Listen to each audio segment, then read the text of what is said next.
Hey everyone, I'm Abhishek Gaurav from IIT BHU। तो guys स्वागत है आप सभी का इस नए वीडियो में। तो जैसा कि हम लोग अभी लेक्चर सीरीज कर रहे हैं NCERT के, तो मैं 6th क्लास का चैप्टर 1 आज स्टार्ट करने वाला हूँ। तो बिना किसी टाइम वेस्ट किए हुए आते हैं, देखते हैं हम लोग। तो हमारा फर्स्ट चैप्टर है what where how and when, यानी व्हाट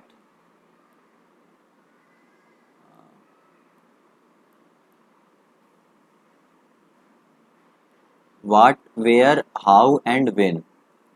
तो अब हम पढ़ने वाले हैं, देखते हैं समझते हैं कि कैसे टॉपिक है। तो मैं एक एक चीज़ को इसमें डिस्कस करूंगा और ट्राई करूंगा, कोशिश करूंगा कि आपको इजीली समझ में आए सारी चीज़ें, सारी बातें आपको समझ में आ जाए। तो जैसे ही हम आगे बढ़ते हैं तो हम देखेंगे यहाँ पे एक रशीदा नाम की एक लड़की है जो न्यूज़पेपर पढ़ रही थी। अब जैसा होता है कभी कभी कि हम लोग न्यूज़पेपर पढ़ते हैं और सडनली कुछ आ जाता है, तो इसी तरह सडनली एक अचानक से ही उसकी नज़र एक स्मॉल हेडलाइन पे जाके पड़ी, जहाँ पे लिखा हुआ था 100 years ago। अब वो सोचने लगी कि ठीक है यार, 100 years ago यानी 100 साल पहले के बारे में कोई कैसे जान सकता है। तो उसके दिमाग में ये चलने लगा। अब आते हैं, हम लोग कंटिन्यू करते हैं। तो फाइंडिंग आउट व्हाट हैपेंड, यानी क्या हुआ, इसे हम कैसे ढूंढे। ठीक है। तो अब अगर कल की बात करें, यानी अगर कोई हमसे पूछे कि कल क्या हुआ था, तो अगर कल की बात करें तो कल के बारे में तो हम लोग बताएंगे, वो या तो रेडियो से देख लेगा, या फिर रेडियो पे सुन लेगा, या फिर टेलीविज़न देख सकता है, या फिर न्यूज़पेपर पढ़ के कल के बारे में हम जान सकते हैं। अगर कोई लास्ट ईयर के बारे में पूछे तो हम उससे पूछ सकते हैं, कोई वैसा व्यक्ति हो जो जिसे याद हो, उससे हम पूछ सकते हैं लास्ट ईयर में क्या हुआ था। बट अगर मान लो हम जानना चाहें कि बहुत बहुत साल पहले, यानी लॉन्ग लॉन्ग एगो, बहुत बहुत साल पहले क्या हुआ, तो वो कैसे पता करें। उसके बारे में तो कोई जानता भी नहीं है। अगर लास्ट ईयर के बारे में पूछे, या फिर 40-50 साल तक भी हम अपने दादाजी से पूछ सकते हैं, 50-60 साल तक के भी बारे में कि आपके टाइम में क्या हुआ था, तो वो बता सकते हैं। बट अगर बहुत साल पहले, हजारों करोड़ों साल पहले की के बारे में अगर हम जानना चाहें, तो वो हम कैसे जानें। अब हम देखते हैं, इसी टॉपिक में पता चलेगा हमें कैसे जानना है। तो what can we know about past, यानी हम पास्ट के बारे में क्या क्या जान सकते हैं। तो बहुत सारी चीज़ें हैं जो हम पास्ट के बारे में जान सकते हैं, कि लोग क्या खाते थे, what people ate, the kind of clothes they wore, यानी जो भी जिस तरह के कपड़े वो पहनते थे, जिस तरह के घरों में वो रहा करते थे। और हम जान सकते हैं कि हंटर्स का लाइफ कैसा था। हंटर्स आप दो चीज़ें समझे, हंटर्स एंड गैदरर, यानी पहले के लोग जो थे वो हंटर हंटर एंड गैदरर थे। अब इस हंटर एंड गैदरर का मीनिंग क्या होता है। हंटर का मतलब होता है किसी चीज़ का शिकार करके, यानी किसी को मार के खाना। किसी भी एनिमल को मार के खा रहे हैं तो उन्हें हम हंटर कहते थे। पहले लोग जो थे वो जानवरों को मार के खाते थे, उसका ही मांस खाते थे, तो वो हंटर थे। अब गैदरर का मतलब क्या हुआ। गैदरर का मतलब हुआ कि वो जहाँ कहीं भी जाते थे और जहाँ कहीं से भी उन्हें कुछ खाने पीने वाला सामान मिलता था, उसे वो इकट्ठा करते थे, ताकि कभी अगर ऐसा सिचुएशन आ जाए जब भोजन उन्हें आसानी से ना मिले, उस टाइम वो उसे खा सके। तो वो गैदर करते थे फूड्स को, फूड्स फ्रूट्स वगैरह गैदर कर सकते हैं, या फिर कुछ लकड़ियाँ वगैरह इकट्ठा करते थे, स्टोन्स इकट्ठा करते थे, कुछ भी इकट्ठा कर सकते हैं। तो हंटर्स एंड गैदरर का मतलब यही हुआ कि वो हंटर का मतलब हुआ कि वो शिकार करते थे, एनिमल्स मार के खाते थे, एंड गैदरर का मतलब हुआ कि वो फूड्स को इकट्ठा करते थे, रास्ते में जो भी उन्हें फूड्स वगैरह मिलता था उसे वो इकट्ठा करते थे। अब इनके बारे में भी हम जान सकते हैं। हर्डर्स, यानी जो भी पशु एनिमल्स को चराते थे। फार्मर्स, किसान के बारे में जान सकते हैं। रूलर्स के बारे में जान सकते हैं। मर्चेंट्स, यानी व्यापारी के बारे में जान सकते हैं। प्रीस्ट, यानी उस टाइम में पुजारी लोग का क्या स्थिति था, उनके बारे में जान सकते हैं। क्राफ्ट्स पर्सन, जो भी कढ़ाई बुनाई का काम करता हो, उनके बारे में जान सकते हैं। आर्टिस्ट, आर्टिस्ट में जैसे पेंटर्स वगैरह हो गए, स्कल्पचर या किसी भी तरह के आर्टिस्ट हो, उनके बारे में जान सकते हैं। म्यूजिशियंस के बारे में जान सकते हैं। साइंटिस्ट के बारे में जान सकते हैं। और हम ये भी जान सकते हैं कि उस टाइम पे बच्चे जो थे वो किस तरह के गेम्स खेला करते थे, या फिर मतलब वो किस तरह के स्टोरी सुना करते थे, और किस तरह के प्लेस देखा करते थे। प्लेस यानी ड्रामा हो गया, वो किस तरह के देखा करते थे, किस तरह के सॉन्ग सुना करते थे वो लोग। मतलब इन सब चीज़ों के बारे में हम जान सकते हैं। अब इन सब चीज़ों के बारे में जानेंगे कैसे? तो ये डिपेंड करता है, मतलब जो भी साक्ष्य मिले हैं, प्रमाण मिले हैं, उससे डिपेंड करता है, उस पर डिपेंड करता है कि उससे हम पता लगाते हैं। हम नहीं, मतलब जैसे आर्कियोलॉजिस्ट और हिस्टोरियंस है वो पता लगाते हैं डिटेक्टिव की तरह कि उस टाइम के लोगों का लाइफ कैसा था। अब ये जो है वो जैसे पास्ट में जो भी रिमेन्स या ट्रेसेस बचे हों, मतलब जो भी लोग उस टाइम यूज करते थे उनका ट्रेसेस या रिमेन्स बचा हो, like a stone tools, traces of plants, bones, written materials, या फिर और भी कुछ भी ऑर्नामेंट्स वगैरह, इन सब से हम आइडिया लगा सकते हैं कि उस टाइम का जीवन कैसा था। तो अब आगे बढ़ते हैं, देखते हैं जैसे जैसे हम लोग आगे बढ़ेंगे वैसे वैसे हमें आइडिया लगेगा। तो आगे बढ़ते हैं। अब एक यहाँ पे हमारा हेडिंग है, सब हेडिंग है, वेयर डिड पीपल लिव, यानी लोग कहाँ रहा करते थे, मतलब कहाँ लोग रहा करते थे। तो अब अगर रहने की बात करें तो आप एक चीज सोच के देखो, आप मतलब सोच के देखो कि आप उस टाइम में हो, उस टाइम में हो, और उस टाइम पे तो जैसे अभी क्या है कि अभी बोरवेल वगैरह है, मतलब जो भी है हैंड पंप लगा होता है, तो वहां से हम वाटर हमें इजीली अवेलेबल होता है, ड्रिंकिंग वाटर। बट उस टाइम पे ऐसा नहीं था। उस टाइम पे ग्राउंड वाटर हम किसी तरीके से निकाल नहीं सकते थे, मतलब कुआं फिर भी, मतलब कुआं तो फिर भी बहुत साल बाद आया, बट मतलब हम बहुत साल पहले जाएं जब कुआं भी नहीं था। उस टाइम पे क्या था कि लोग कहाँ रह सकते हैं, पानी तो पीना बहुत ही ज़्यादा ज़रूरी है, यानी ड्रिंकिंग वाटर हमारे सर्वाइवल के लिए, ड्रिंकिंग वाटर हमारे सर्वाइवल के लिए बहुत ज़्यादा इंपॉर्टेंट है। तो हम कहीं ऐसे जगह पे रहना पसंद करेंगे जहाँ ड्रिंकिंग वाटर इजीली अवेलेबल हो, जहाँ पे फूड इजीली अवेलेबल हो, जहाँ पे शेल्टर, शेल्टर यानी रहने का जगह, शेल्टर इजीली अवेलेबल हो। तो आप मतलब हम ऐसे जगह ही चुनेंगे, ऐसा जगह ही चुनेंगे जब, अगर आप मतलब बहुत पहले साल की बात करो तो, यानी ड्रिंकिंग वाटर इजीली अवेलेबल हो, फूड इजीली अवेलेबल हो, शेल्टर इजीली अवेलेबल हो। तो लोग उस टाइम भी वही मतलब क्या करते थे कि नदी किनारे यानी नियर रिवर रहना ज़्यादा पसंद करते थे, नदी किनारे। वहाँ से वाटर तो उन्हें ड्रिंकिंग वाटर इजीली अवेलेबल हो जाएगा, और वाटर इरिगेशन पर्पस के लिए भी अवेलेबल हो जाएगा। अगर मान लो कोई खेती करना चाहता है तो इरिगेशन पर्पस के लिए भी वाटर इजीली अवेलेबल होगा। फूड के लिए मतलब अगर देखें तो वाटर में जो भी एनिमल्स या फिर जो भी जीव जंतु रहते हैं उनसे वो लोग भोजन भी प्राप्त कर सकते हैं, लाइक फिश हो गया, तो फिश से उन्हें भोजन भी मिल जाएगा। शेल्टर देखें तो शेल्टर की बात करें तो वो कहीं ऐसे जगह, मतलब कहीं ऐसा स्थान चूज करते थे जहाँ पे वाटर भी यानी नदी भी साथ में हो, और पहाड़ या फिर कुछ ऐसा गुफा वगैरह हो, क्योंकि उस टाइम पे लोग घर तो बनाते नहीं थे, तो वहाँ पे गुफा भी इजीली अवेलेबल हो। तो पहाड़ी इलाका में ही ज़्यादा रहना पसंद करते थे। तो आई होप आपको इतना समझ में आया होगा। अब आते हैं इसमें, देखते हैं क्या दिया हुआ है। अब जैसे दिया गया, find the river Narmada on map 1 page 2। तो नर्मदा रिवर को देख लेते हैं एक बार। ये है हमारा मैप, और यह है मतलब ये है हमारा प्यारा भारत। तो नर्मदा रिवर के बारे में बात की गई, नर्मदा नर्मदा रिवर हमें ढूंढना है यहाँ पे। तो नर्मदा रिवर आप देखोगे तो ये है नर्मदा रिवर, ये अपना नर्मदा रिवर हो गया। अब नर्मदा रिवर के बारे में कुछ एक्स्ट्रा इन्फॉर्मेशन मैं आपको देता हूँ। नर्मदा रिवर जो जहाँ से इसका ओरिजिन है, अमरकंटक नाम है इसका ओरिजिन जो भी है, मतलब नर्मदा रिवर जो है वो अमरकंटक से निकलती है। तो नर्मदा रिवर का ओरिजिन, ये एक्स्ट्रा इन्फॉर्मेशन है जो मैं आपको बता रहा हूँ। नर्मदा रिवर अमरकंटक से निकलती है, और ये मध्य प्रदेश, महाराष्ट्र होते हुए, मतलब मध्य प्रदेश और महाराष्ट्र होते हुए इधर अपना गुजरात में आके यहाँ पे गिर जाती है, मतलब अरेबियन सी में जाके मिल जाती है।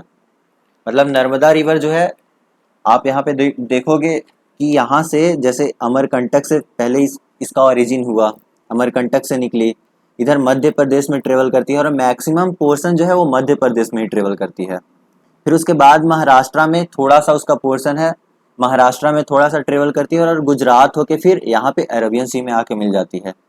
अब ये जो जगह है अगर स्पेसिफिकली बात करें तो इसे बोलते हैं गल्फ ऑफ खम्बट।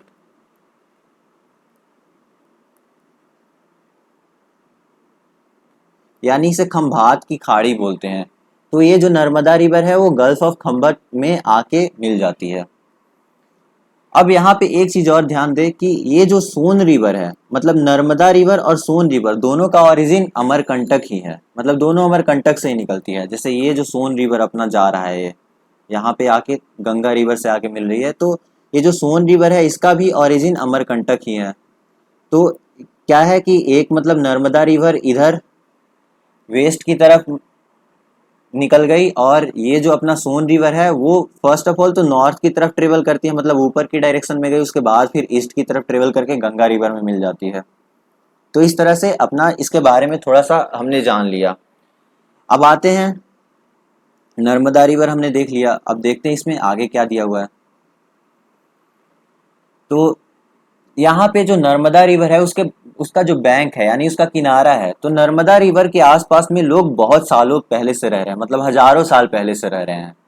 मतलब जो बहुत साल पहले, मतलब अर्लीस्ट पीपल जो थे वो यहीं पे रहा करते थे, और वो एक स्किल्ड गैदरर थे। जैसा कि गैदरर के बारे में मैंने आपको बताया, जगह जगह पे जाके फूड्स वगैरह इकट्ठा करते थे। तो ये एक स्किल्ड गैदरर थे, people who gather their food.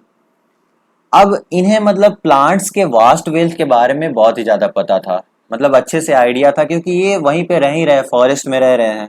तो ये क्या किया करते थे, ये रूट्स कलेक्ट किया करते थे, फ्रूट्स कलेक्ट किया करते थे, और अदर फॉरेस्ट प्रोड्यूस जो कि उनके भोजन के लिए उपयोगी हो वो कलेक्ट किया करते थे। ये एनिमल भी हंट करते थे, यानी जानवर को भी मार के खाते थे। तो ये अपना नर्मदा रिवर के बारे में हो गया, और रिवर के आसपास लोग रहना क्यों स्टार्ट किए इसके बारे में भी हम लोग समझ चुके हैं। अब आते हैं, now find Sulaiman and Kirthar hills to the north west. North west अपना क्या हुआ, जैसे अगर डायरेक्शन सेंस देखें तो ये हो गया हमारा ईस्ट, ये हो गया वेस्ट, ये हो गया नॉर्थ, और ये हो गया साउथ। तो नॉर्थ वेस्ट कुछ इस डायरेक्शन में होगा। तो यहाँ से नॉर्थ वेस्ट जाए तो यहाँ पे किरथर हिल्स यहाँ पे है, और सुलेमान हिल्स यहाँ पे है। तो ये पाकिस्तान में मौजूद है, मतलब किरथर हिल्स यहाँ कहीं है और सुलेमान हिल्स यहाँ कहीं है। तो यहाँ पे अगर हम देखें, इससे इससे क्या क्वेश्चन आपसे कुछ क्वेश्चन ये भी पूछ सकता है कि ये जो सुलेमान एंड किरथर हिल्स है वो इंडस रिवर, ये अपना इंडस रिवर है, ये जो रिवर आ रही है ये इंडस रिवर है। तो क्वेश्चन पूछ सकते हैं कि इंडस रिवर सुलेमान और किरथर हिल्स को कहाँ पे कट करती है। तो आप बताना, अभी तो हमने देख लिया है कहीं पे कट नहीं करती है, किरथर हिल्स यहाँ पे है और सुलेमान हिल्स यहाँ पे है। तो इस तरह से ये जो है किरथर और सुलेमान हिल्स के पैरेलली ही मतलब बहती है इंडस रिवर। तो ये क्वेश्चन अगर पूछे तो आप बता सकते हो। अब ये हो गया किरथर हिल्स और ये हो गया सुलेमान हिल्स। अब देखते हैं इसके बारे में क्या दिया हुआ है। अब कुछ मतलब ये जो एरिया है किरथर हिल्स और सुलेमान हिल्स का, यहाँ पे हमारा जो पहले बहुत साल पहले यानी 8,000 साल पहले, लगभग 8,000 साल पहले यहाँ पे खेती, वीट और बार्ली की खेती मतलब यहाँ पे हुआ करती थी, ऐसा प्रमाण मिला है, साक्ष्य मिला है। तो यहाँ पे लोग यानी वुमेन और मेन, ये सब इन्होंने फर्स्ट ऑफ ऑल यानी सबसे पहली बार यहीं पे क्रॉप्स ग्रो करना स्टार्ट किया, लाइक क्रॉप्स जैसे वीट और बार्ली हो गया। तो इसका प्रमाण यहाँ पे मिला है कि 8,000 साल पहले इधर किरथर हिल्स और इधर सुलेमान हिल्स, इन्हीं के आसपास में लोगों ने पहली बार खेती करना स्टार्ट किया, किसका, वीट और बार्ली का। तो ये ध्यान रखें कि सुलेमान और किरथर हिल्स के आसपास ही 8,000 साल पहले लोगों ने खेती करना स्टार्ट किया वीट और बार्ली का।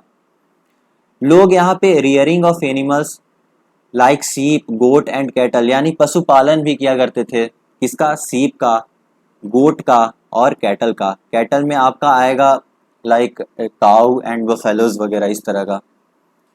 एंड लिव्ड इन विलेज, और विलेज में, गांव में रहा करते थे। तो सुलेमान एंड किरथर हिल्स के बारे में हमने क्या जाना कि इसके आसपास में पहली बार लोगों ने खेती करना स्टार्ट किया लगभग 8,000 साल पहले, किसका, वीट एंड बार्ली का। और लोग यहाँ पे पशुपालन यानी रेयरिंग ऑफ एनिमल्स भी किया करते थे, सीप्स, गोट एंड कैटल का, और ये गांव में रहा करते थे। नेक्स्ट है अपना locate the Garo hills to the north east. अब नॉर्थ ईस्ट कहाँ होगा, नॉर्थ ईस्ट इस डायरेक्शन में होगा कहीं। तो यहाँ से अगर देखें नॉर्थ ईस्ट, गारो हिल्स अपना ये हो गया। यानी गारो हिल्स जो है वो मेजरली मेघालय में मौजूद है। तो गारो हिल्स के बारे में क्या दिया वो देखते हैं। यानी locate the Garo hills in north east and the Vindhyas in central. और विंध्यास यहाँ पे है, अपना विंध्यास यहाँ पे है, तो इसको आप ध्यान दें।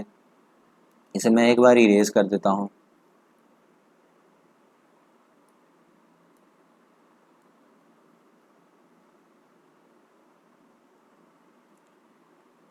तो ये हो गया अपना विंध्यास हिल। यानी यहाँ पे गारो हिल्स है जो कि मौजूद है अपना कहाँ, मेघालय में। और ये विंध्यास रेंज हो गया, विंध्यास हिल हो गया यहाँ पे। तो अब एक चीज आप ये भी ध्यान देना, नर्मदा रिवर जो है, यानी नर्मदा रिवर के बारे में अभी थोड़ी देर पहले हमने डिस्कस किया। तो एक इंफॉर्मेशन मैं और भी देता हूँ कि ये जो नर्मदा रिवर है, ये नर्मदा रिवर है वो, इसके एक साइड में तो विंध्यास रेंज है और दूसरे साइड में सतपुड़ा रेंज है, सतपुड़ा रेंज यहाँ पे। तो ये विंध्यास, जैसे नर्मदा रिवर ये हो गया अपना, और यहाँ पे अपना विंध्यास रेंज हो गया, यानी विंध्यास पर्वत, और यहाँ पे सतपुड़ा रेंज हो गया। और इन दोनों के बीच में एक वैली का निर्माण होता है। वैली मतलब होता है लाइक जैसे एक पहाड़ यहाँ पे है, दूसरा पहाड़ यहाँ पे है, तो बीच में जो खाई है ये वाला पोर्शन, इसे हम लोग वैली बोलते हैं।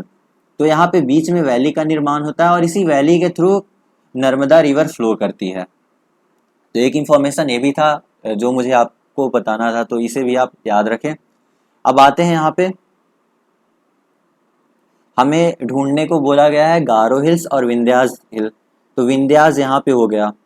तो अब इसके बारे में दिया हुआ है कि these were some of the other areas where agriculture developed. यानी ये जो गारो हिल्स वाला एरिया है और विंध्यास हिल वाला एरिया है, ये कुछ ऐसे एरिया थे जहाँ पे एग्रीकल्चर डेवलप हुआ।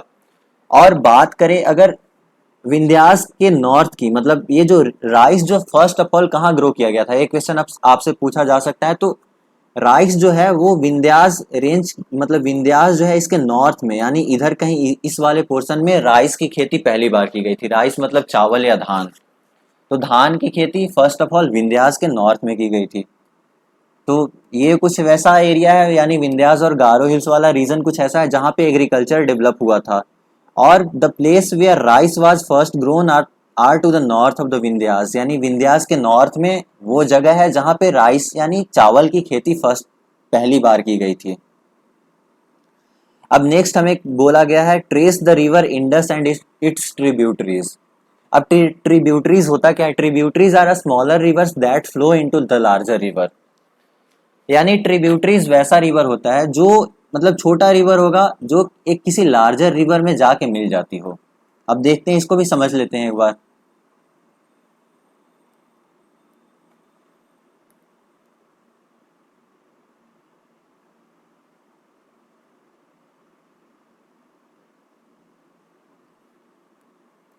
तो इंडस रिवर की बात करें तो ये है अपना इंडस रिवर, जिसे हिंदी में सिंधु नदी भी बोला जाता है। मतलब वैसे तो संस्कृत में सिंधु बोला जाता है, बट ठीक है। तो ये हो गया अपना इंडस रिवर।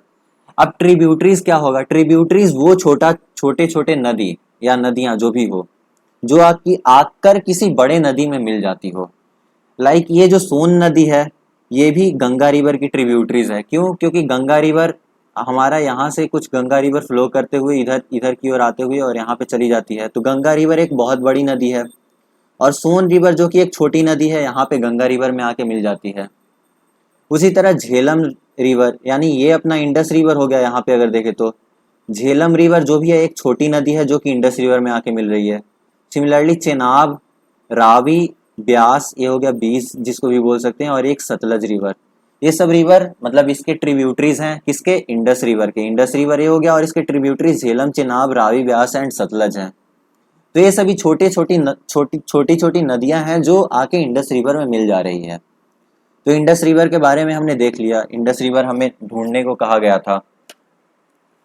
अब ये जो इंडस रिवर है, इंडस रिवर के आसपास में जो भी आसपास में जगह है, इसी जगह पे लगभग 4700 साल पहले, यानी 4700 ईयर्स अगो, यहाँ पे कुछ कुछ सिटीज जो थे वो फ्लरिश कर रहे थे। यानी सिटीज जो है वो डेवलप कर रहे थे।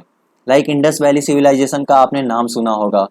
तो इंडस वैली सिविलाइजेशन भी यही था, यानी इंडस के आसपास में जो भी जगह थे वहां पे लोग रहा करते थे। तो कुछ कुछ छोटे छोटे सिटीज जो थे वो फ्लरिश कर रहे थे। यहाँ पे लगभग 4700 ईयर्स अगो, यानी 4700 साल पहले। आगे देखते हैं इसमें। तो about 4700 years ago some of the earliest cities flourished on the bank of these river.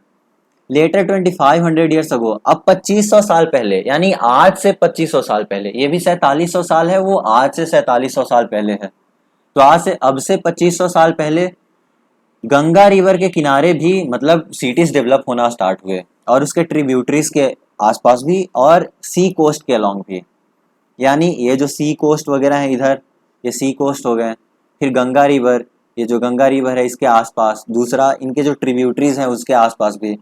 तो ये जो सोन रिवर है, ये अब यहाँ पे सोन रिवर जो है ये गंगा रिवर से आके पटना में मिलती है। इसे आप याद रखें, पटना जो कि बिहार में एक जगह है। तो यहाँ पटना में, यहाँ पे मतलब पटना है, यहाँ पे ये जो मैंने एरो दिखाया अभी आपको, तो यहाँ पे पटना है, और पटना में आके सोन रिवर गंगा रिवर से मिलती है। तो यहाँ गंगा रिवर के किनारे भी सिटीज वगैरह डेवलप हो रहे थे। अब जैसे यहाँ पे भी दिया गया, locate the Ganga and its tributary called the Son. तो हमने देख लिया है पहले ही, गंगा रिवर ये है हमारा, और सोन रिवर ये। तो अब ये गंगा रिवर और सोन रिवर के आसपास भी सिटीज जो हैं वो फ्लरिश कर रहे थे। कब? लगभग 2500 साल पहले आज से। और ये जो है मगध डायनेस्टी का नाम आपने सुना होगा, मगध डायनेस्टी या तो फिर मौर्य डायनेस्टी। तो ये भी जैसे अशोक जो रूलर थे, अशोका द ग्रेट, वो भी यहीं गंगा रिवर के आसपास ही मतलब इनका राज्य था। और इनका राज्य जो था वो बहुत बड़े हिस्सों में फैला हुआ था, मतलब बहुत बड़ा हिस्सों में फैला हुआ था। लगभग जो अखंड भारत की आज हम लोग कल्पना करते हैं वो उन्हीं का राज था। तो in ancient times the area along these river in south of the Ganga was known as Magadha, now lying in the state of Bihar. यानी बिहार अगर आप देखें तो बिहार यहाँ कहीं, बिहार कुछ यहाँ पे कहीं मतलब बिहार है। और इस बिहार में ये जो गंगा रिवर के साउथ में, यानी निचले वाले पोर्शन में, यानी सोन रिवर के आसपास में मगध डायनेस्टी हमारा मौजूद था उस टाइम पे, लगभग 2500 साल पहले। Its ruler were very powerful, और इस जो मतलब ये जो डायनेस्टी था उसके रूलर्स, लाइक अशोका का नाम आपने सुना होगा, तो ये बहुत ही ज़्यादा पावरफुल थे, और उनने अपना लार्ज किंगडम, बहुत बड़ा किंगडम सेटअप किया। मतलब देश के बाकी के हिस्सों में भी किंगडम सेटअप हुआ, बट मतलब इसके बारे में हम लोग ज़्यादा अभी थोड़ा सा बात करते हैं, और इस अशोका के बारे में हम लोग आगे पढ़ेंगे, अभी आगे जानेंगे उसके बारे में। अब एक बात आती है कि लोग ट्रेवल क्यों करते थे एक पार्ट ऑफ सब कंटिनेंट टू अनदर पार्ट। तो यहाँ पे एक चीज हमें ये भी ध्यान देना है, यहाँ पे एक वर्ड सब कंटिनेंट आया। इस सब कंटिनेंट का मतलब क्या होता है? यहाँ पे भी अगर देखें तो facing page, this is a map of south Asia including the present countries of India, Pakistan, Bangladesh, Nepal, Bhutan and Sri Lanka. तो ये तो ठीक है। अब यहाँ पे देखिए, south Asia is often called a सब कॉन्टिनेंट, यानी साउथ एशिया जो भी है। अब हम थोड़ा मैप में आके देखते हैं, एक बार पहले समझ लेते हैं सब कॉन्टिनेंट होता क्या है। सब कॉन्टिनेंट मतलब कॉन्टिनेंट का ही एक छोटा सा पोर्शन होता है। सब कॉन्टिनेंट जो है वो एक कॉन्टिनेंट का छोटा सा पोर्शन है जो कि कॉन्टिनेंट से सेपरेटेड है by physical features like seas, hills and mountains. तो सब कॉन्टिनेंट हमारा होगा कॉन्टिनेंट का छोटा सा पोर्शन या smaller part of continent which is separated by that continent, मतलब जो कि उस कॉन्टिनेंट से सेपरेटेड हो from rest of the Asia by seas, यानी जो भी physical features like seas, hills and mountains, तो इनसे सेपरेटेड हो, तो उसे हम लोग सब कॉन्टिनेंट कहा करते हैं, सब कॉन्टिनेंट बोलते हैं। अब एक बार मैप में देख लेते हैं। तो अगर यहाँ पे बात करें, ये हमारा प्यारा भारत है, इधर यहाँ पे आप देख रहे होंगे, ये जो है कुछ भारत का नक्शा इधर, यहाँ पे आपको कुछ थोड़ा आइडिया लग रहा होगा। तो अब अगर बात करें यहाँ पे देखें, तो ये भारत या फिर मतलब पाकिस्तान से थोड़ा सा इधर जाए, पाकिस्तान के वेस्ट में जाए, तो ये जो हिल का रेंज है, मतलब ये जो रेंज ऑफ हिल है,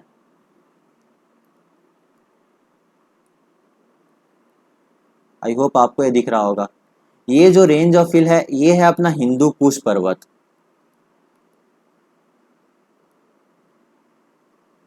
हिंदू कुश पर्वत ये है इधर वाले पोर्शन में। फिर ये वाला पोर्शन अगर देखें तो ये अपना हिमालयन रेंज हो गया।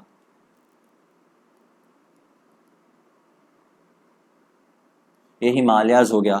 और यहाँ पे आप एक दिख रहा होगा आपको एक मतलब थोड़ा सा पर्वत टाइप, ये जो है अपना आराकाम पर्वत है, यानी आराकाम हिल्स।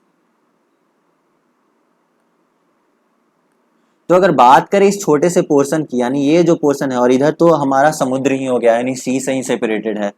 तो अगर बात करें इस छोटे से पोर्शन की, तो ये जो अपना इंडिया और ये थोड़ा सा इधर वाला पोर्शन है, इसकी अगर बात करें तो ये बाकी के हिस्सों से, यानी बाकी जो एशिया है उससे थोड़ा सेपरेटेड है। मतलब ये जो पोर्शन, इस पोर्शन की अगर हम बात करें तो ये पोर्शन जो अपना है वो सेपरेटेड है बाकी के एशिया से। तो ये हमारा एक छोटा सा पोर्शन है जो कि हिल्स एंड सीज से सेपरेटेड है किसी कंटिनेंट से, तो इसे हम सब कंटिनेंट कहते हैं। यानी ये वाला जो पोर्शन है अपना, ये जो भी पोर्शन है इस वाले पोर्शन को हम सब कंटिनेंट कहा करते हैं। अब एक बार देखते हैं जैसे इसमें,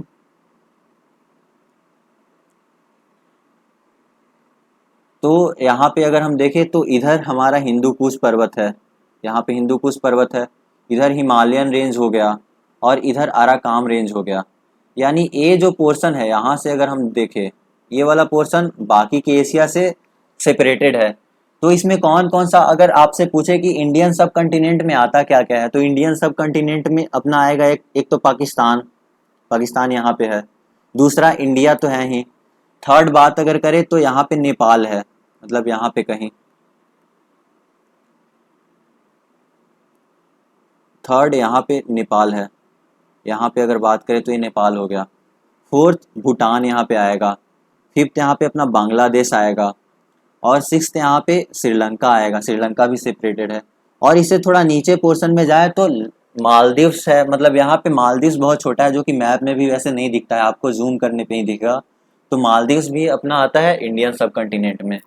तो ये थोड़ा सा इंफॉर्मेशन था जिसे आपको ध्यान रखना है।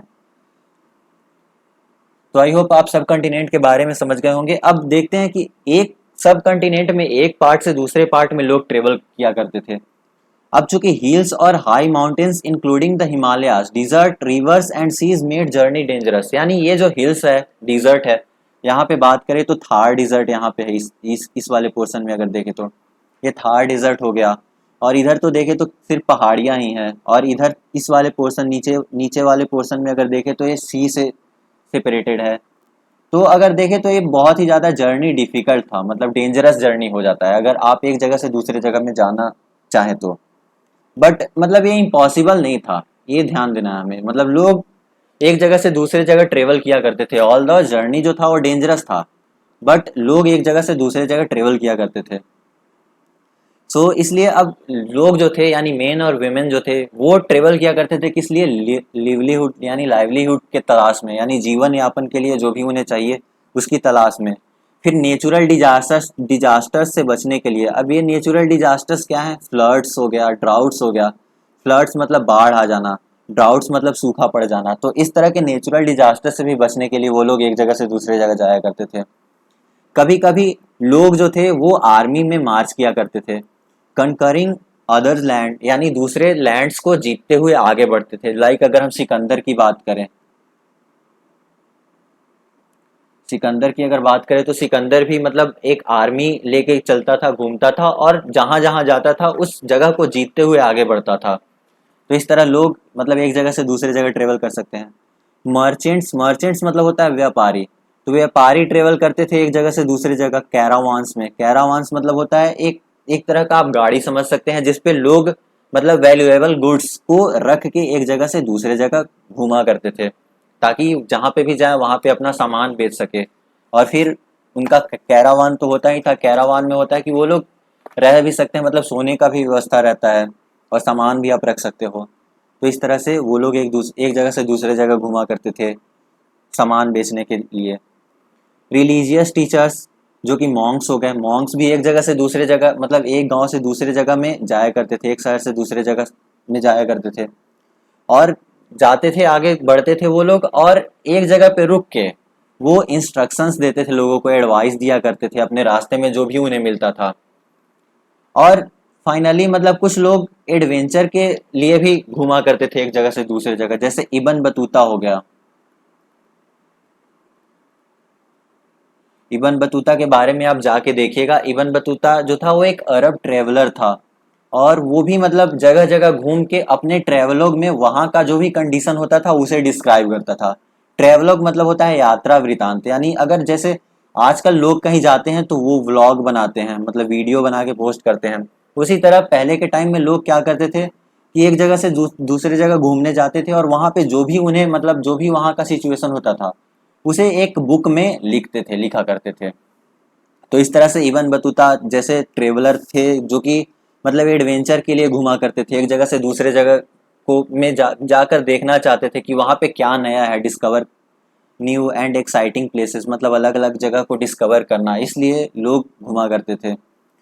और इन सभी ये जो ट्रेवल हुआ मतलब एक जगह से दूसरे जगह जो लोग ट्रेवल कर रहे हैं इसके कारण शेयरिंग ऑफ आइडिया, मतलब आइडिया जो था वो एक जगह से दूसरे जगह, जैसे मैं यहाँ का हूँ तो मैं अपना आइडिया दूसरे जगह पे जाके शेयर कर रहा हूँ, सिमिलरली दूसरे जगह वाले मेरे जगह पे आके शेयर कर रहे हैं। तो इस तरह से एक आप कह सकते हैं डाइवर्सिटी मतलब पैदा हुआ। अब आज के टाइम में लोग क्यों ट्रेवल किया करते हैं, why do people travel now अडेज, एक क्वेश्चन है, आप मतलब देख सकते हो। अब हमें एक बार और मतलब एक चीज और समझना है यहाँ पे, look at map one once more, यानी मैप वन जो है अपना ये वाला, इस मैप को हमें एक बार फिर से देखना है। अब यहाँ पे जैसा कि हम देख सकते हैं इधर हिंदू कुश पर्वत, यहाँ पे किरथर हिल्स आप देख रहे होंगे, यहाँ पे सुलेमान हिल्स देख रहे होंगे, इधर हिमालयास देख रहे होंगे, इधर मैंने बताया भी आराकाम पर्वत यहाँ पे है, आराकाम वाला पर्वत जो भी है। तो ये जो था मतलब, और इधर देखे तो सी से अरबियन सी हो गया, इधर बे ऑफ बंगाल हो गया। तो चारों तरफ से तो अपना इंडिया घिरा हुआ था।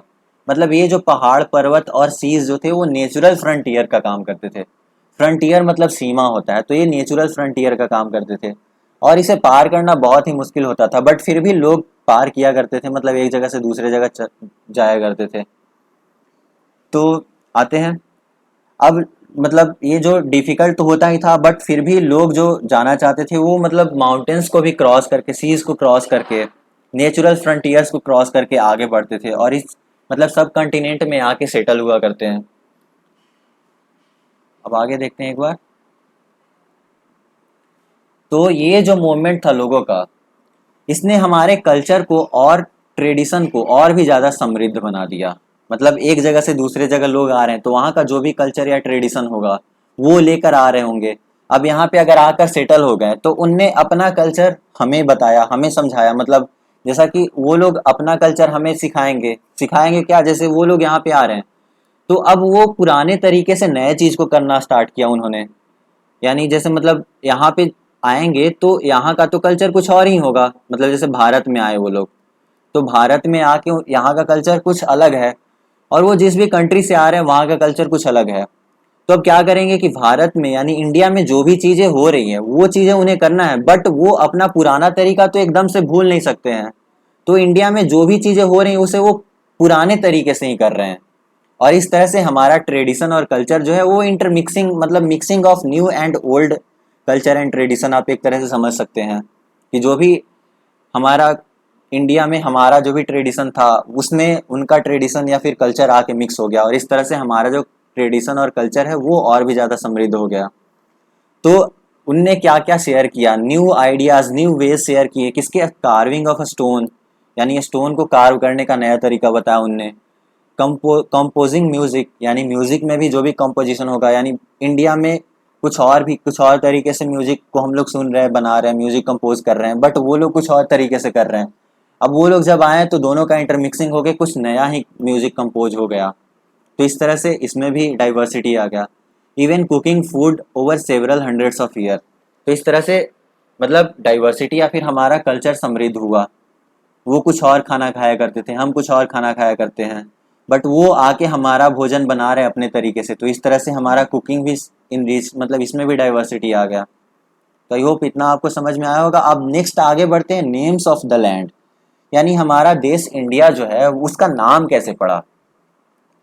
तो बेसिकली अगर बात करें तो हमारे देश का दो नाम जो है उसे ऑफनली यूज किया जाता है, एक इंडिया और दूसरा भारत। तो इंडिया और भारत का यूज किया जाता है। अब आगे बढ़ें तो ये जो वर्ड है इंडिया या भारत वो इंडस नदी से आया। इंडस रिवर या फिर सिंधु रिवर, ये दो रिवर, जैसे सिंधु संस्कृत में बोला जाता है और उसी को इंडस रिवर भी कहा जाता है। तो जैसे अब क्या हुआ कि यहाँ पे इरानियंस और ग्रीक जो थे वो आए। अब यहाँ पे हमें दिया गया कि ईरान और ग्रीक को एटलस में ढूंढना है, तो वो भी देख लेते हैं एक बार।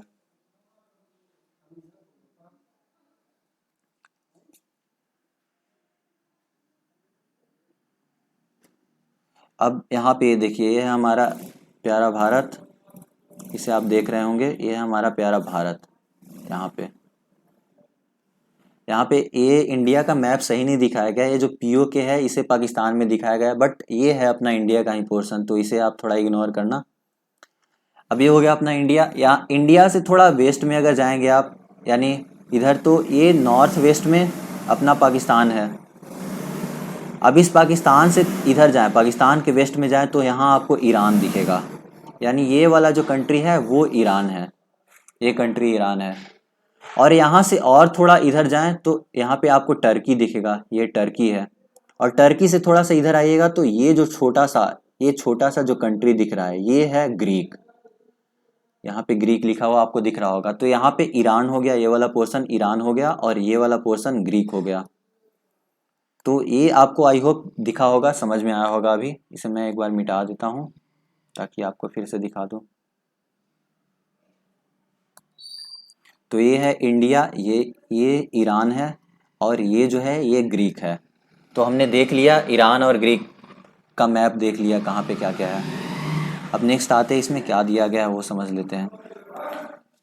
तो अब क्या था कि ये जो सिंधु रिवर है, जो कि संस्कृत में सिंधु रिवर इसका नाम है, इसे इंडस रिवर भी कहा जाता है। तो ईरान, जब ईरानियंस यहाँ पे आए तो ईरानियंस को सब प्रोनाउंस करने में दिक्कत हो रहा था। जैसे सिंधु अगर लिखा हो इस तरह से, तो उन्हें स प्रोनाउंस करने में दिक्कत हो रहा था, और स को वो लोग ह प्रोनाउंस करते थे। जब ह अगर प्रोनाउंस कर रहे हैं तो ये हो जाएगा अपना हिंदू, तो इस तरह से वर्ड हिंदू आया। आई होप आप समझ रहे होंगे। ईरानियंस ने सिंधु को हिंदू से प्रोनाउंस किया और इस तरह से वर्ड हिंदू आया। सिमिलरली ये जो ग्रीक थे उन्हें और भी थोड़ा सा दिक्कत हुआ, यानी ये जो ईरानियंस और ग्रीक थे वो लगभग यहाँ पे 2500 साल पहले आए थे, और उनने इंडस रिवर को एक तो हिंदू से हिंडोस, जैसे हिंडोस यहाँ पे आ गया, और ये जो ग्रीक थे उन्होंने इंडोस से प्रोनाउंस करना स्टार्ट किया इनको। तो उनसे तो ह भी प्रोनाउंस नहीं हो पा रहा था, तो इस तरह से इंडोस नाम पड़ गया। और ये जो लैंड है इंडस रिवर के ईस्ट में, यानी इंडस रिवर हमारा यहाँ पे है, इंडस रिवर ये है, और इसके ईस्ट में जो भी लैंड है इसे उनने इंडिया बोला, तो इस तरह से वर्ड इंडिया आया। तो आई होप समझ रहे होंगे आप। जैसे सिंधु से वर्ड हिंदू आया, हिंदू से भी वर्ड आके उसके बाद फिर मतलब सिंधु को ही उनने इंडोस प्रोनाउंस किया, और इस तरह से इंडोस आया। और इंडोस के बाद उनने ये जो इंडस रिवर के ईस्ट में जो भी लैंड है उसे उन्होंने इंडिया नाम रख दिया, तो इस तरह से वर्ड इंडिया आ गया। अब भारत कैसे आया? भारत नाम का एक ट्राइब था जो कि बहुत पहले रहा करते थे यहाँ पे, उसी जगह पे जहाँ पे इंडस रिवर है, जिसका मतलब जिसका वर्णन या फिर मेंशन ऋग्वेद में किया गया है। ये जो भारता ट्राइब थे इनका मेंशन ऋग्वेद में किया गया है। जो कि अब ऋग्वेद क्या है? ऋग्वेद हमारा सबसे अर्लीस्ट कंपोजिशन इन संस्कृत है, जो कि लगभग 3500 साल पहले मतलब कंपोज किया गया था ऋग्वेद को। तो वही भारता ट्राइब रहा करते थे, और इन्हीं ट्राइब के नाम पे नेक्स्ट जो अपना है वो भारत नाम पड़ा इंडिया का। तो आई होप ये दो नाम कैसे पड़े वो आपको समझ में आया होगा।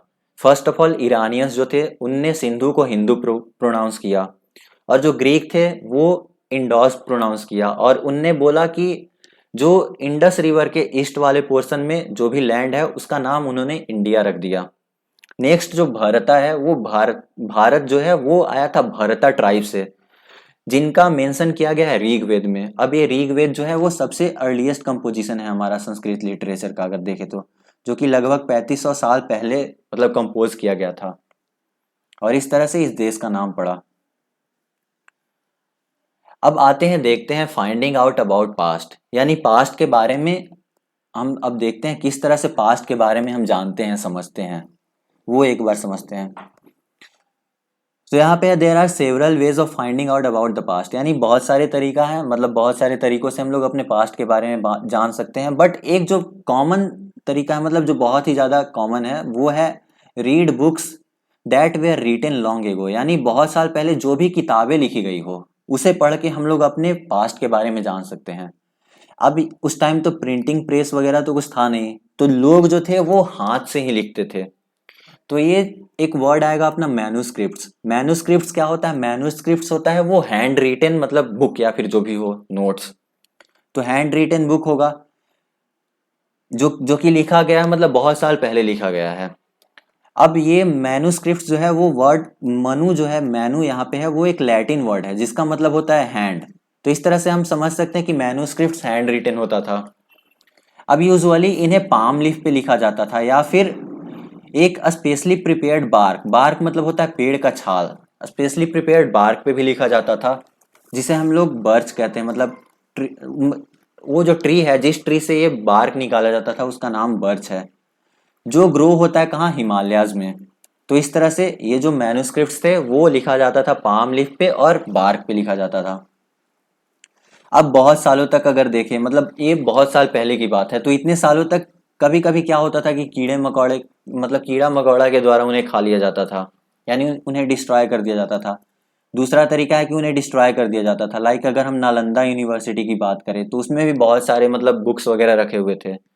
तो बख्तियार खिलजी, जो भी मतलब बख्तियार खिलजी उधर से गुजर रहा था और उसने कुछ मतलब, जैसा स्टोरी है, जो भी स्टोरी हो वो हम लोग आगे देखेंगे, तो उसमें उसने क्या किया था, नालंदा यूनिवर्सिटी को जला दिया था। अब इस नालंदा यूनिवर्सिटी को जलाने के बाद हुआ क्या कि वहाँ पे जो भी बुक्स वगैरह रखा गया था वो सब डिस्ट्रॉय हो गए, मतलब वो सब जल के खत्म हो गए। तो इस तरह से कुछ कुछ डिस्ट्रॉय भी हो गया, बट कुछ कुछ है जो कि सरवाइव कर जाता है। जैसे यहाँ पे अगर हम फोटो देखें तो ये है अपना मैन्युस्क्रिप्ट्स का इमेज, ये मैन्युस्क्रिप्ट्स है और इसे लिखा गया है, मतलब ये हैंड रिटन ही है। इसे कोई भी मतलब किसी भी जैसे लैंग्वेज में लिखा जा सकता है, स्क्रिप्ट में लिखा जा सकता है। तो ये देखिए, a page from a palm leaf manuscripts, this manuscripts was written about 1,000 years ago, यानी ये जो मैन्युस्क्रिप्ट्स है इसे लगभग हजारों साल पहले लिखा गया था। The palm leaves were cut into pages and tied together. अब क्या होता था कि पाम लीव्स को कट किया जाता था और यहाँ से टाई कर दिया जाता था और इस पे वो लोग लिखा करते थे, जैसे यहाँ पे आप देख रहे होंगे यहीं से टाई कर दिया जाता था। तो ये हो गया अपना मैन्युस्क्रिप्ट्स। तो कुछ कुछ को तो इंसेक्ट्स वगैरह के द्वारा खा लिया गया, कुछ जो थे वो डिस्ट्रॉय कर दिए गए, बट कुछ जो थे वो सरवाइव कर गए। अब ये कैसे सरवाइव करेंगे? कुछ वैसे जो प्रिजर्व करके रखे गए थे टेम्पल्स में, मोनेस्ट्रीज में। मोनेस्ट्रीज क्या होता है? जहाँ पे मॉन्क्स लोग रहते हैं, मतलब इकट्ठा होके रहते हैं एक साथ। तो कहीं मोनेस्ट्रीज में रखा गया था, कहीं टेम्पल्स में जो रखा गया वो सरवाइव कर गए। और ये जो बुक्स था वो डील करते थे हर एक काइंड, मतलब ऑल काइंड्स ऑफ सब्जेक्ट के बारे में, like religious beliefs and practices, the lives of king, यानी किंग राजा महाराजाओं का लाइफ कैसा था, मेडिसिन, और उस टाइम पे जो साइंस, जो भी डेवलपमेंट साइंस में था उसके बारे में। इसके अलावा कुछ कुछ इपिक्स भी थे। इपिक्स मतलब महाकाव्य, महाकाव्य लाइक महाभारत हो गया। तो महाभारत एक इपिक है, तो इपिक्स भी लिखे जाते थे। पोएम्स हो गया, प्लेज हो गया, प्लेज मतलब ड्रामा या फिर यही सब। तो इन सब चीज़ों को भी लिखा जाता था इस मतलब मैन्युस्क्रिप्ट्स के तहत ही। अब बहुत सारे जो थे मैन्युस्क्रिप्ट्स वो या तो संस्कृत में लिखे होते थे या प्राकृत में। अब ये संस्कृत और प्राकृत जो था वो ऑर्डिनरी पीपल का लैंग्वेज था, मतलब लोग वहाँ पे उस टाइम पे संस्कृत और प्राकृत ही बोला करते थे। तो इसलिए मैक्सिमम जो थे वो संस्कृत और प्राकृत लैंग्वेज में लिखे गए हैं और तमिल लैंग्वेज में भी लिखे गए हैं, क्योंकि तमिल लैंग्वेज भी बोला जाता था उस टाइम पे। तो ये हो गया मतलब मैन्युस्क्रिप्ट्स के बारे में हम लोगों ने थोड़ा सा देखा। मैन्युस्क्रिप्ट्स क्या होते हैं वो एक बार समझते हैं, एक बार फिर से। मैन्युस्क्रिप्ट्स होते हैं कि जो मतलब हैंड रिटेन कुछ बुक्स होते हैं जिन्हें लिखा जाता है पाम लीव्स पे या फिर बार्क ऑफ ट्री पे। अब कुछ को तो मतलब इंसेक्ट्स के द्वारा खा लिया गया, कुछ को डिस्ट्रॉय कर दिया गया, बट कुछ जो है वो सरवाइव कर गए। और वो जो सरवाइव किया वो कैसे किया? वो वही मैन्युस्क्रिप्ट सरवाइव किए जो जिसे प्रिजर्व करके रखा गया था टेम्पल्स में, मोनेस्ट्रीज में। और ये बुक जो थे वो हर एक तरह के सब्जेक्ट्स को डील करते थे, religious belief, practice and lives of kings, medicine and science के बारे में। नेक्स्ट अब आते हैं इंस्क्रिप्शन के बारे में। इंस्क्रिप्शन को एक बार देखते हैं, समझते हैं इंस्क्रिप्शन होता क्या है। तो इंस्क्रिप्शन की अगर बात करें तो इस इंस्क्रिप्शन होता है पत्थरों पे खुदाई जो किया जाता है, पत्थरों पे खुदाई करके लिखा जाता है कुछ कुछ, तो उसे हम इंस्क्रिप्शन कहते हैं। अब ये जो है अगर हम देखें तो ये रिलेटिवली हार्ड सरफेस पे लिखे गए होते हैं, लाइक स्टोन पे या मेटल पे इंस्क्रिप्शन को। समटाइम्स कभी कभी किंग्स, अब इस इंस्क्रिप्शन पे लिखा क्या होता है वो समझते हैं एक बार। इस इंस्क्रिप्शन पे लिखा होता है ऑर्डर ऑफ किंग, यानी जो भी राजा महाराजाओं ने ऑर्डर दिया है, मतलब जो भी उन्होंने नियम कानून बनाया है, वो इस इंस्क्रिप्शन पे खुदाई करके एक जगह पे लगवा देते थे, ताकि जो भी लोग वहां से गुजरे वो देखे कि किंग या फिर राजा ने क्या आदेश दिया है और उस आदेश का पालन किया जाए। सेकंड बात करें तो लाइफ ऑफ किंग क्वीन और अदर्स, यानी राजा महाराजा और उनकी महारानियां जो भी थी उनका जीवन कैसा था, यानी life of king queen's and other, तो उनका लाइफ कैसा था वो भी वो पत्थरों पे खुदाई करके लिखवा देते थे। थर्ड, रिकॉर्ड ऑफ विक्ट्रीज और बैटल, मतलब जो भी बैटल में उन्होंने जीत हासिल की उसका भी वो लोग रिकॉर्ड लिख देते थे, मतलब लिख देते थे, खुदाई करवा देते थे, ताकि लोग आके उन्हें मतलब उनकी महानता को सराहें कि हाँ ये सच में महान है, इनने मतलब इतना बैटल्स जीता है। तो इस तरह से दो तीन चीजें थी कि एक तो ऑर्डर्स ऑफ द किंग, जो कि हर एक लोगों को ओबे करना है, हर एक लोगों को मतलब वो पालन करना है। फिर life of king queen's and others, and third जो भी बैटल में उन्होंने जीत हासिल की उसके बारे में। तो इस तरह से हमें उनके टाइम का हम आइडिया लगा सकते हैं कि उनके टाइम में लाइफ कैसा रहा होगा, क्योंकि उनने ऑर्डर जो भी है वो एक इंस्क्रिप्शन पे खुदाई करवा दी है। तो अगर हमें इंस्क्रिप्शन मिला तो हम उससे आइडिया लगा सकते हैं कि इस तरह का लाइफ रहा होगा, क्योंकि राजाओं ने मतलब इस तरह का आदेश दिया है, इसका मतलब यहाँ पे कुछ इस तरह की घटना घटी होगी। तो इससे हम ये आइडिया लगा सकते हैं। फिर हमें पता चलेगा कि राजा महाराजाओं और फिर अलग जो लोग थे वहां पे उनका लाइफ कैसा था, इसके बारे में भी पता चलेगा इंस्क्रिप्शन के थ्रू ही। थर्ड जो है, हमें ये भी पता चलेगा कि जब बैटल में मतलब कौन कौन सा बैटल हुआ पास्ट में, और उस बैटल में किसकी जीत हुई किसकी हार हुई। इस तरह से हमें ये सब पता लग सकता है, आइडिया लग सकता है इस इंस्क्रिप्शन से। अब बात करें, ये जो आपको एक छोटा सा इमेज दिख रहा है ये एक इंस्क्रिप्शन है। अब इस इंस्क्रिप्शन, ये जो इंस्क्रिप्शन है वो लगभग 2250 साल पुराना है।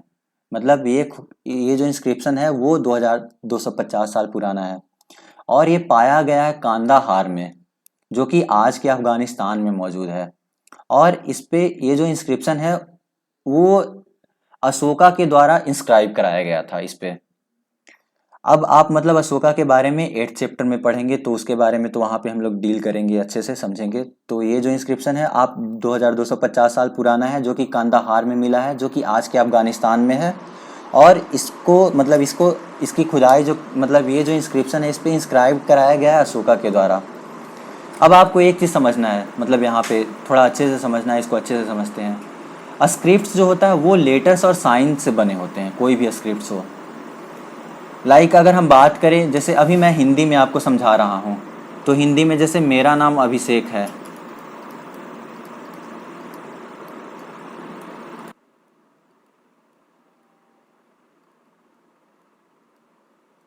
तो ये एक स्क्रिप्ट हुआ, यानी ये एक देवनागरी लिपि है। मतलब मैंने देवनागरी लिपि में लिखा मेरा नाम अभिषेक है।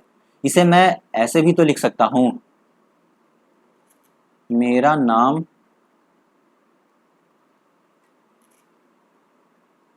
अभिषेक है। तो इस तरह से भी मैं इसे लिख सकता हूँ। तो ये जो है ये रोमन लिपि है, यानी रोमन स्क्रिप्ट में मैंने लिखा। बट अब लैंग्वेज क्या होता है, जैसे जब मैंने इसे पढ़ना स्टार्ट किया, पढ़ के इसे बोलना स्टार्ट किया, तो वो अब लैंग्वेज में आ जाएगा। मैंने हिंदी लैंग्वेज का यूज किया, जैसे हिंदी लैंग्वेज में मैं बोल रहा हूँ मेरा नाम अभिषेक है, यहाँ पे भी हिंदी लैंग्वेज में ही मैं बोल रहा हूँ। बट मैंने लिखा यहाँ पे देवनागरी लिपि में और यहाँ पे मैंने रोमन लिपि में लिखा। तो इस तरह से आप मतलब स्क्रिप्ट जो होता है वो लेटर्स और साइन से बने होते हैं, और जब हम इसे पढ़ते हैं या फिर बोलते हैं तो वो एक लैंग्वेज हो जाता है। तो अगर इसमें बात करें तो ये दो लैंग्वेज में यानी दो स्क्रिप्ट्स में यहाँ पे लिखा गया है ये जो इंस्क्रिप्शन है। एक तो ऊपर वाला पोर्शन जो यहाँ से यहाँ तक का आपको दिख रहा है, और दूसरा ये वाला पोर्शन जो यहाँ से यहाँ तक का पोर्शन है। तो फर्स्ट जो ऊपर का है वो ग्रीक में लिखा गया है, ग्रीक लैंग्वेज में लिखा गया है, और सेकंड जो नीचे वाला पोर्शन है वो अरामिक लैंग्वेज में लिखा गया है। तो इस तरह से, और ये जो थे मतलब यही दो लैंग्वेज उस टाइम पे उस एरिया में बोला जाता था, तो इसलिए इन दो लैंग्वेज में यहाँ पे लिखा गया है। तो आई होप आपको स्क्रिप्ट और लैंग्वेज के बारे में डिफरेंस भी पता चला होगा। अब नेक्स्ट आते हैं और भी जैसे चीज़ें हैं, जैसे ये तो इंस्क्रिप्शन हो गया और हमने मैन्यूस्क्रिप्ट्स की बात की, उसके अलावा भी बहुत सारी चीज़ें होती हैं जो मतलब पास्ट में जिसका यूज़ किया जाता है। अब ये मिलता है कि इनको आर्कियोलॉजिस्ट वगैरह मतलब ढूंढते हैं उसे, like remains of building made of a stone and bricks, यानी ब्रिक और स्टोन के जो भी बने बिल्डिंग्स है, मतलब जो भी बिल्डिंग का टुकड़ा भी बचा हुआ है कुछ कुछ, तो उस पर थोड़ा जाके रिसर्च करते हैं वो लोग। पेंटिंग्स हो गया, स्कल्पचर हो गया, स्कल्पचर मतलब मूर्ति होता है, तो स्कल्पचर जो भी मूर्ति वगैरह अगर मिल रहा है तो इससे हमें आइडिया क्या लगेगा कि उस टाइम के लोग जो थे मतलब वो कैसे रहा करते थे, उनका मतलब अगर बात करें तो शहर का व्यवस्था कैसा था, नाली कैसा था, लाइक इंडस रिवर में भी आपने देखा होगा या नहीं देखा है तो उसे हम देखेंगे आगे कि उनका जो था वो बहुत ही ज़्यादा सिस्टमेटिक शहर था। तो इस तरह से उसके बारे में पता लगता है कि उस टाइम के लोग जो थे वो कितना डेवलप्ड थे। फिर पेंटिंग से हमें आइडिया लगेगा कि वो किस तरह का पेंटिंग कर रहे हैं, यानी उस तरह का चीज़ें वहाँ पे हो रहा होगा तभी तो उस तरह की पेंटिंग्स वहाँ पे मौजूद है। तो पेंटिंग से हम आइडिया लगा सकते हैं कि उस टाइम पे क्या क्या हुआ होगा। स्कल्पचर मूर्तियों से हम पता लगा सकते हैं कि वो गॉड में बिलीव करते हैं या नहीं, या फिर किन गॉड में ज़्यादा बिलीव करते हैं, इस तरह से हम आइडिया लगा सकते हैं। अभी जो आर्कियोलॉजिस्ट है वो एक्सकेवेट यानी मतलब खुदाई करते हैं अर्थ में अंदर तक जाके, और वहाँ से वो लोग टूल्स जो भी वो लोग औजार यूज़ किया करते थे, मतलब पास्ट में लोग विपन्स, मतलब जो भी हथियार हो गया, पॉट्स हो गया, पैंस हो गया, ऑर्नामेंट्स यानी आभूषण, और क्वाइंस, मतलब इन सभी चीज़ों को ढूंढा जाता है और इन पे रिसर्च करके मतलब एक डिटेक्टिव की तरह आर्कियोलॉजिस्ट और हिस्टोरियंस काम करते हैं इस पे, और आइडिया लगाते हैं कि उस टाइम पे लोग कैसे रह रहे होंगे, उस टाइम का व्यवस्था कैसा होगा। अब इनमें से कुछ ऑब्जेक्ट जो है वो स्टोन का बना होगा, कुछ बोन का बना होगा, कुछ बेक्ड क्ले मतलब मिट्टी का, क्ले मतलब मिट्टी होता है और उसे अगर आग पे पका दे तो वो बेक्ड क्ले हो जाएगा, कुछ मेटल्स का होता है। तो इस तरह से हमें आइडिया लगता है कि वो कितना डेवलप कर चुके हैं। लाइक अगर स्टोन का बना हुआ है तो अभी डेवलपमेंट उतना ज़्यादा नहीं है, तो फिर अगर बोन का बना हुआ है तो और भी थोड़ा सा मतलब मान सकते हैं कि थोड़ा डेवलप किया होगा, या फिर वो भी बहुत पहले का ही है। बट बेक्ड क्ले का हम मान सकते हैं कि थोड़ा डेवलप कर चुके हैं वो लोग, मतलब अब क्ले से कुछ मिट्टी वगैरह से कुछ बनाना सीख चुके हैं वो लोग। फिर अगर मेटल देखें तो यानी एक्सट्रैक्शन ऑफ मेटल उन्हें आ गया, यानी और भी ज़्यादा डेवलप कर चुके हैं। तो इस तरह से हम आइडिया लगा सकते हैं। Objects that are made hard imperishable substance usually survive for a long time, और जो भी हार्ड ऑब्जेक्ट होते थे और इम्पेरिसिबल सब्सटेंस मतलब जिन्हें ये नहीं किया जाए, मतलब जो क्षतिपूर्ति जिनकी नहीं किया जाए, यानी क्षति इन द सेंस की इम्पेरेसिबल मतलब होता है जो खराब ना हो, एक तरह से कह सकते हैं, टूटे फूटे ना, मतलब कुछ इस तरह का, मतलब बर्बाद ना हो एक तरह से, बस ये समझ सकते हैं। तो वो ज़्यादा समय तक सरवाइव कर जाते थे। बट अगर प्लांट रीमेन की बात करें तो वो ज़्यादा टाइम तक सरवाइव नहीं कर सकते हैं। अब यहाँ पे एक इमेज दिया हुआ है, उसे देखते हैं। लेफ्ट में एक पॉट है, ये एक मतलब घड़ा है, मिट्टी का बर्तन जिसे बोल सकते हैं, और ये लगभग 4700 साल पहले का है, यानी वही इंडस वैली सिविलाइजेशन का हुआ। और राइट में अगर देखें तो कॉइन है, सिल्वर कॉइन है, जिसका ऊपर का पोर्शन और नीचे का पोर्शन यहाँ पे दिया हुआ है। अब आपको पता लगाना है, और ये लगभग 2500 साल पहले का है, तो वही अशोका के टाइम का हुआ जो भी हुआ। अब यहाँ से आपको पता लगाना है कि अभी के कॉइन में और उस टाइम के कॉइन में क्या डिफरेंस था, वो आप जो भी होगा वो कमेंट सेक्शन में आप बताना। अब जैसे आर्कियोलॉजिस्ट थे वो बोन्स ढूंढा करते थे ताकि उन्हें आइडिया लगे कि लोग उस टाइम पे खाते क्या थे। बोन्स ऑफ एनिमल्स, बर्ड्स या फिश कुछ भी मिल जाए तो उससे उन्हें आइडिया लगेगा कि लोग क्या खाया करते थे उस टाइम पे। फिर प्लांट रिमेन्स तो बहुत मतलब रेयरली ही सर्वाइव करते थे। वो सर्वाइव किस फॉर्म में करते थे, जैसे ग्रेन्स या पीस ऑफ वुड हो गया, या फिर सीड्स हो गया, सीड्स ऑफ ग्रेन जो भी होगा, या पीस ऑफ वुड, अगर वो जल जाते थे, जलने के बाद वो चार्ड फॉर्म में जो है अगर रह गए तब वो सरवाइव कर जाएंगे। बट अगर चार्ड फॉर्म में, चार्ड मतलब जला हुआ फॉर्म में, बट अगर चार्ड फॉर्म में नहीं रहेंगे तो फिर क्या होगा, वो मतलब डिस्ट्रॉय हो जाएंगे। तो इस तरह से मतलब लोग जो है मतलब आर्कियोलॉजिस्ट हैं वो आइडिया लगाते हैं कि कैसे क्या हुआ होगा। अब एक क्वेश्चन है यहाँ पे, do you think clothes is found frequently by archaeologist. तो हाँ, उनके द्वारा, आर्कियोलॉजिस्ट के द्वारा क्लॉथ जो है वो भी फ्रीक्वेंटली मिलता है, बट मतलब वो थोड़ा फट जाता है, या फिर जो भी हो मतलब वो थोड़ा डिस्ट्रॉय हो जाता है, बट हाँ जनरली इन जनरल मिलता है। इसके बारे में आपका जो भी राय है वो बताइएगा आप कमेंट सेक्शन में। अब आगे देखते हैं हिस्टोरियंस दैट इज स्कॉलर्स। अब यहाँ पे हिस्टोरियंस होते कौन है? हिस्टोरियन जो होते हैं वो एक स्कॉलर होते हैं जो कि इंफॉर्मेशन गैदर करते हैं, इंफॉर्मेशन प्राप्त करते हैं मैन्युस्क्रिप्ट से, इंस्क्रिप्शन से और आर्कियोलॉजी से, और उससे वो पास्ट के बारे में, एक बार जब ये सोर्स मिल जाता है तो इस सोर्स से वो लोग पास्ट के बारे में स्टडी करते हैं और स्टडी करके मतलब बताते हैं कि हमारा पास्ट कैसा होगा। तो आप एक तरह से समझिए कि पास्ट का जो भी स्टडी है, मतलब आपको एक क्लू मिल रहा है, मतलब मैन्युस्क्रिप्ट्स हो गया, इंस्क्रिप्शन हो गया, आर्कियोलॉजी जो भी है, उससे आपको एक छोटा सा क्लू मिल रहा है और आप उस क्लू को सुलझा के आप मतलब एक थियरी बता रहे हैं कि हाँ यहाँ पे लोग इस टाइप का मतलब ऐसे रहे होंगे। तो एक तरह से आप समझ सकते हैं कि गेम ही है, एडवेंचर ही है। तो ये हो गया अपना।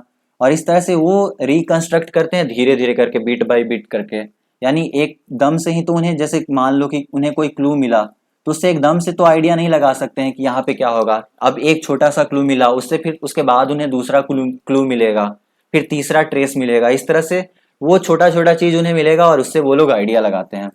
तो इस तरह से अगर हम देखें तो हिस्टोरियंस और आर्कियोलॉजिस्ट जो होते हैं वो एक डिटेक्टिव की तरह ही होते हैं, जो कि छोटे छोटे सोर्सेज और क्लू की हेल्प से हमारे पास्ट के बारे में समझते हैं, जानते हैं और बताते हैं हमें। नेक्स्ट आते हैं वन, पास्ट और मेनी। तो जैसा कि आप देख रहे होंगे हमारा बुक जो है उसका टाइटल है आवर पास्ट। तो यहाँ पे पास्ट प्लूरल फॉर्म में क्यों है? मतलब पास्ट भी तो हो सकता था। तो अब इसका वजह यह है कि हमारा जो पास्ट है वो सबके लिए एक सा नहीं रहा है। यानी अगर बात करें मतलब बात करें हर्डर्स और फार्मर्स के लाइफ की और किंग्स एंड क्वींस की लाइफ की, तो किंग्स एंड क्वीन का लाइफ बहुत ही ज़्यादा अच्छा होता था as compare to herders and farmers. Similarly बात करें मर्चेंट्स की लाइफ और वही क्राफ्ट्स पर्सन की बात करें, मर्चेंट्स मतलब व्यापारी हो गए और क्राफ्ट्स पर्सन वही जो कपड़ा वगैरह बनाते थे, बुनते थे। तो इन दोनों की लाइफ में अगर हम देखें डिफरेंसेस तो बहुत ज़्यादा डिफरेंसेस है। तो इस तरह से ये जो हमारा पास्ट है मतलब प्लूरल फॉर्म का यूज किया गया है, क्योंकि मतलब हमारा पास्ट एक सा नहीं रहा है। आज के टाइम में भी ये सही है, अलग अलग जगह पे अलग अलग लोग अलग अलग प्रैक्टिस मतलब डिफरेंट प्रैक्टिस और कस्टम मतलब फॉलो करते हैं अलग अलग जगह पे। लाइक अगर मतलब अपने ही देश की बात करें तो जो अंडमान आइलैंड में जो लोग रह रहे हैं उनका फूड जो होता है वो फिशिंग और हंटिंग से मतलब वो लोग फूड प्राप्त करते हैं, फिर फॉरेस्ट प्रोड्यूस भी कलेक्ट करके वो लोग अपना फूड प्राप्त करते हैं। बट अगर इन कॉन्ट्रास्ट अगर हम बात करें जो लोग शहर में रह रहे हैं उन्हें डिपेंड होना होता है सप्लाईज ऑफ फूड पे, यानी बाहर से या फिर विलेज वगैरह से वहाँ पे फूड आए तभी वो लोग खा सकते हैं। ऐसा तो है नहीं कि वो लोग खुद का मतलब उपज करते हैं, खुद खेती करते हैं। तो सिटीज़ में ऐसा नहीं होता है, बट वहीं अंडमान आइलैंड में देखे तो ऐसा हो रहा था, मतलब ऐसा वो लोग अपना खुद ही भोजन गैदर करते हैं। तो इस तरह का डिफरेंसेस उस टाइम पे भी था और आज भी है। एक और डिफरेंस की अगर बात करें तो हम एक जो है राजाओं महाराजाओं के बारे में तो पास्ट, उनका पास्ट बहुत ही मतलब ये रहा है, तो उनके बारे में तो हम इजीली जान सकते हैं, समझ सकते हैं। क्यों? क्योंकि उनने जो है वो मतलब इंस्क्रिप्शन या फिर कुछ भी हो, जैसे अपनी कौन कौन से लड़ाइयाँ लड़ी और उनमें विक्ट्री उन्हें क्या क्या मिला, क्या क्या नहीं मिला, तो इस तरह से उनने अपना रिकॉर्ड रखा है एक तरह से। बट अगर हम बात करें ऑर्डिनरी पीपल की, ऑर्डिनरी लोग की, तो उनके बारे में हमें उतना आइडिया नहीं होता है, मतलब पास्ट में वो लोग कैसे रहे होंगे। क्यों? क्योंकि उनने अपना रिकॉर्ड ही नहीं रखा। किंग और क्वींस का तो रिकॉर्ड मौजूद है, तो इसलिए हम उनके बारे में जान सकते हैं, उनकी लाइफ के बारे में ज़्यादा अच्छे से पता कर सकते हैं। बट ऑर्डिनरी पीपल जो कि हंटर्स थे, फिशिंग फॉक हो गए, गैदरर्स हो गए, फार्मर्स हो गए, हर्डर्स हो गए, इनने अपना रिकॉर्ड नहीं रखा कि इन्होंने क्या किया।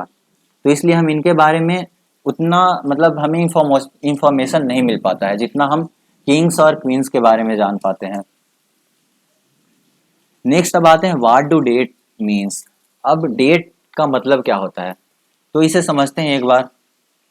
तो लाइक अगर हम मैं एक अगर लाइन बनाऊं तो यहाँ पे है, यहाँ पे हम मानते हैं कि ये जो है अभी हम लोग ग्रेगोरियन कैलेंडर को फॉलो करते हैं। तो इसमें क्या है, ये बीसी और मतलब बीसी और एडी का यूज किया जाता है इसमें। तो अब इसमें क्या होता है कि जो भी टाइम, जिस भी टाइम में ईसा मसीह या फिर इस क्राइस्ट का जो भी बर्थ होगा, मतलब जो भी बर्थ डेट है क्राइस्ट का, जीसस क्राइस्ट जो भी हो, जीसस क्राइस्ट का जो भी बर्थ डेट है उसे हमने एक मतलब ये ले लिया, रेफरेंस ले लिया है। और इस रेफरेंस से हम इधर बढ़ते हैं जो अभी चल रहा है। लाइक अभी अगर हम 2020 अगर चल मतलब सॉरी 2021 अभी चल रहा है, तो 2021 मतलब इनका जब ईसा मसीह का जन्म हुआ था उससे हम लोग 2021 साल आगे पहुंच चुके हैं।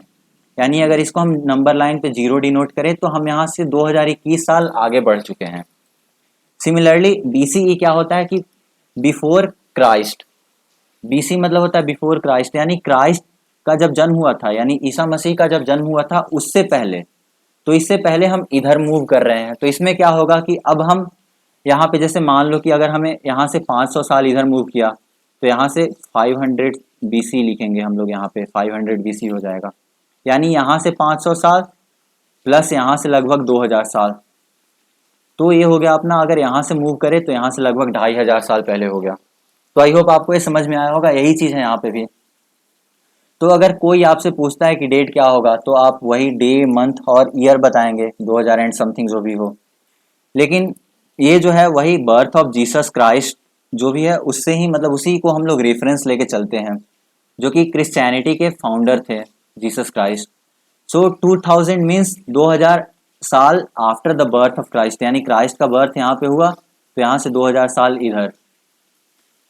All dates before the birth of Christ are counted backward and usually have the letter BC. Like यहाँ पे हमने बात किया कि अगर इधर आए तो यहाँ पे 500 बीसी हो गया, जो कि आज से लगभग 2500 साल पहले, तो हो जाएगा 500 बीसी। तो यहाँ पे हम लोग बीसी यूज करेंगे किसके लिए, जो भी मतलब टाइम क्राइस्ट के जन्म के पहले था उसे उसमें हम बीसी यूज करेंगे, और यहाँ पे डेट्स जो होगा वो बैकवर्ड काउंट किया जाएगा। सिमिलरली यहाँ से आगे अगर हम मूव करें तो फॉरवर्ड काउंट करेंगे, और इसको हम लोग एडी से रिप्रेजेंट करते हैं। एडी का मतलब एनो डोमिनी होता है, वो आगे हम लोग पढ़ेंगे। तो यहाँ पे हम देख सकते हैं कि स्टार्टिंग पॉइंट जो है हमारा क्राइस्ट का बर्थ ही है, तो क्राइस्ट के बर्थ से ही हम लोग ये देखेंगे इधर उधर जो भी हो। नेक्स्ट आते हैं लेटर विद डेट्स। तो एनो डोमिनी वही हो गया, मतलब before Christ sorry after Christ, मतलब आफ्टर बर्थ ऑफ क्राइस्ट। यानी यहाँ पे अगर जीरो में ईसा मसीह का जन्म हुआ तो इधर अगर हम देखें तो बीसी हो जाएगा, जिसे बिफोर कॉमन एरा भी बोला जाता है, और इधर सी होता है, इसे कॉमन एरा भी बोला जाता है। अब ये जो है ये ग्रेगोरियन कैलेंडर के हिसाब से है, कॉमन एरा या बिफोर कॉमन एरा जो भी हो। तो अगर हम बात करें अभी की, तो अभी हमारा 2000 जो भी यहाँ पे दिया हुआ, जैसे 2012 एडी दिया हुआ है, यानी यहाँ से ईसा मसीह के जन्म से 2012 साल बाद। सिमिलरली अगर या तो सी लिखा जा सकता है या फिर एडी लिखा जा सकता है, दोनों का मतलब सेम ही होता है। एनो डोमिनी का भी मतलब वही हुआ, और सी मतलब कॉमन एरा हो गया। अब बीसी के लिए या तो बीसी लिखा जा सकता है बिफोर कॉमन एरा, मतलब इधर वाले पोर्शन के लिए, या फिर बीसी लिखा जा सकता है बिफोर क्राइस्ट इधर वाले पोर्शन के लिए। तो दो चीज़ ध्यान देना है, यहाँ पे बीसी भी लिख सकते हैं और यहाँ पे एडी भी लिख सकते हैं। तो इनसे हम रिप्रेजेंट कर सकते हैं डेट्स को। We use these terms because the Christian era is now used in most country of the world. In India, we began using the form of dating from about 200 years ago. तो इस तरह से आप मतलब समझ सकते हैं, इसके बारे में मैंने बता दिया, जो भी है बस इतना ही है।